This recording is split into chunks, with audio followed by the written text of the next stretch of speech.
In December 2001, Argentina declared the largest debt default in history, $100 billion. The move ushered in an era of utter chaos. 5 presidents in 2 weeks, deadly riots, and dire poverty.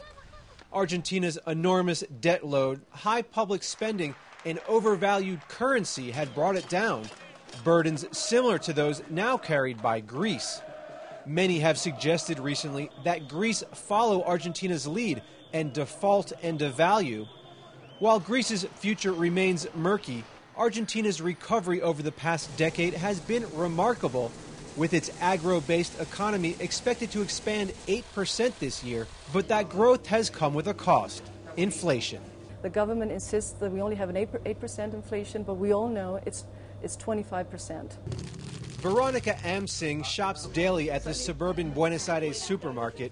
She recently received a 20% increase in her teacher's salary, but still has had to cut back. We used to do barbecues every week, and it's no longer the case. I mean, meat has gone up tremendously.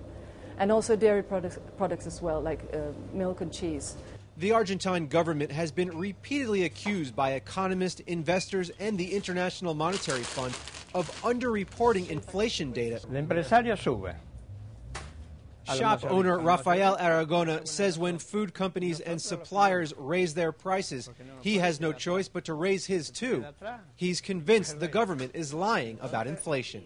So while the exact level of inflation in Argentina remains unknown, what is known is that the Argentine government has worked to silence those who report on inflation statistics.